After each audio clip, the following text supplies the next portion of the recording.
Bismillahirrahmanirrahim. Assalamualaikum warahmatullahi wabarakatuh.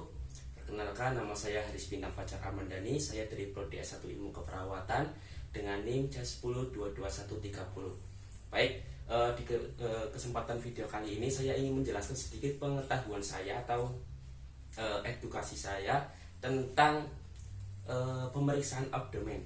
Apa sih itu pemeriksaan abdomen? Pemeriksaan abdomen adalah pemeriksaan yang bertujuan untuk mengetahui apa-apa saja yang ada yang diperiksa, semisal ada gejala atau jejas atau dan lain sebagainya yang berada di area abdomen tersebut. Nah, di pemeriksaan abdomen ini meliputi 4 pemeriksaan. Yang pertama ada inspeksi, auskultasi, palpasi, dan perkusi. Nah, di bagian abdomen ini juga terdapat 4 kuadran yang perlu kita pahami. Yang pertama ada kuadran pertama, kuadran kedua, kuadran ketiga, dan kuadran keempat. Oke, baik, langkah-langkahnya seperti apa? Langkah-langkahnya seperti ini. Pertama, seperti biasa, kita perkenalkan nama kita kepada pasien. Contohnya seperti ini. Perkenalkan, nama saya Haris Bintang Fajar Amandani.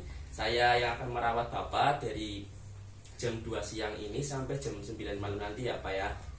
Baik, selanjutnya kita tanyakan kepada bapaknya, Pak, nama jenengan siapa ya? Seperti itu. Jo? Ya, nama saya Haris Adinda Farmasya. Kalau umur berapa Pak? Umur 17 tahun. Oke, coba saya cek ya Pak ya. Oke, dan untuk alat-alatnya, sebelum kita masuk prakerja, kita siapkan alat-alatnya terlebih dahulu. Alat-alatnya cukup simpel, kita bisa gunakan stetoskop saja untuk mendengarkan bising usus pasien.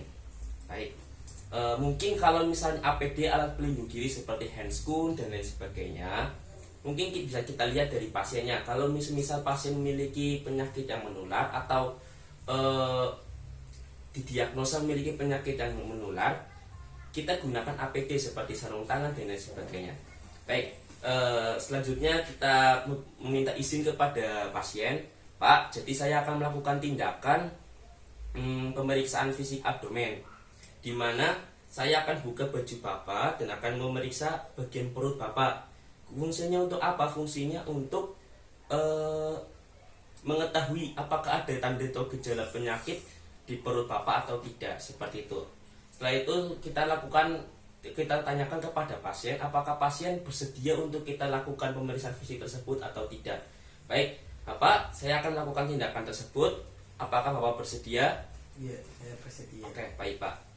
Saya lakukan sekarang ya Pak ya. Saya buka ya. Iya. Oke, jangan lupa tetap lindungi privasi pasien. Oke. Setelah itu, jadi ada beberapa perbedaan ketika pemeriksaan fisik abdomen dan pemeriksaan fisik di daerah torak. Di daerah torak kan ada pemeriksaan fisik jantung dan pemeriksaan fisik paru-paru. Nah, perbedaannya di 4 pemeriksaan tadi. Yang pertama inspeksi, palpasi, perkusi, dan auskultasi. Itu ketika di pemeriksaan jantung dan paru-paru itu sama. Tapi kalau semisal di pemeriksaan abdomen, kita lakukan bukan inspeksi, palpasi, dan perkusi dan auskultasi, tapi kita lakukan pertama inspeksi terlebih dahulu, selanjutnya auskultasi, setelah itu palpasi dan perkusi. Nah, kenapa sih berbeda antara abdomen dan bagian di torak? Karena kita perlu mendengarkan bising usus tersebut, bising usus yang dimiliki oleh pasien. Kalau misalnya kita sentuh dulu atau kita palpasi terlebih dahulu, palpasi atau diperkusi terlebih dahulu, yang dikhawatirkan atau yang ditakutkan, bunyi bising usus pada pasien itu akan berubah atau hilang. Baik, mungkin saya lakukan sekarang. Pertama kita inspeksi, kita lihat apakah ada jejas atau bekas luka, bagaimana kesimetrisannya atau ada kelainan pada warna. Nah, kalau yang saya lihat ini pasien tampak normal ya. Baik, yang selanjutnya ketika sudah dilakukan inspeksi atau kita melihat keadaan perut pasien, keadaan abdomen pasien, selanjutnya kita lakukan auskultasi, yaitu mendengarkan dengan cara menggunakan stetoskop. Baik. Oke.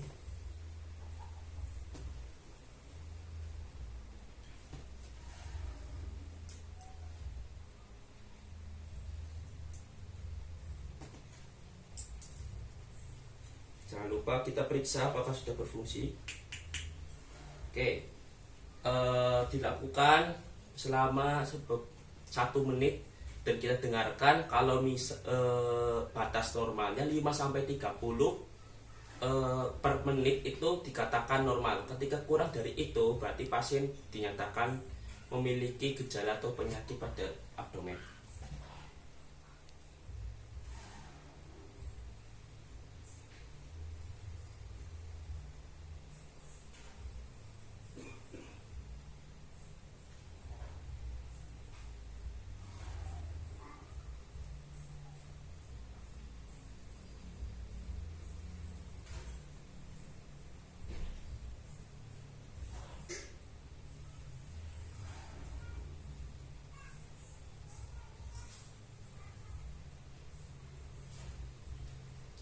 Oke, mungkin bisa lakukan itu selama 1 menit biar mempersingkat waktu. Saya langsung saja, tadi saya mendengar beberapa kali dalam hitungan detik ya, walaupun beberapa hitungan detik saya sudah 5 lah, katakanlah udah 5 kali mendengar, dan insya Allah keadaan perut pasien secara bising usus aman, sehat, dalam keadaan sehat.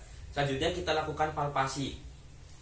Kita sentuh bagian perut, bagian abdomen pasien. Tanyakan, Pak, ada yang merasa sakit ketika saya sentuh? Tidak ada ya. Coba Pak, kaki kanan ditekuk. Sakit Pak? Tidak. Oke. Ketika dipalpasi seperti itu tidak terdapat nyeri tekan, berarti alhamdulillah pasien tidak ada cedera fisiologis. Seperti kenapa tadi saya angkat kakinya, saya mengecek di bagian McBurney apakah pasien memiliki masalah di appendix seperti itu atau di usus buntunya. Baik, setelah itu kita lakukan palpasi, perkusi. Apa sih itu perkusi? Perkusi itu pengecekannya dengan cara kita mengetuk-ngetukkan, dan bunyi normalnya berbunyi timpani pada perut pasien. Oke, kita lakukan. Usahakan saya bunyi timpani ya teman-teman.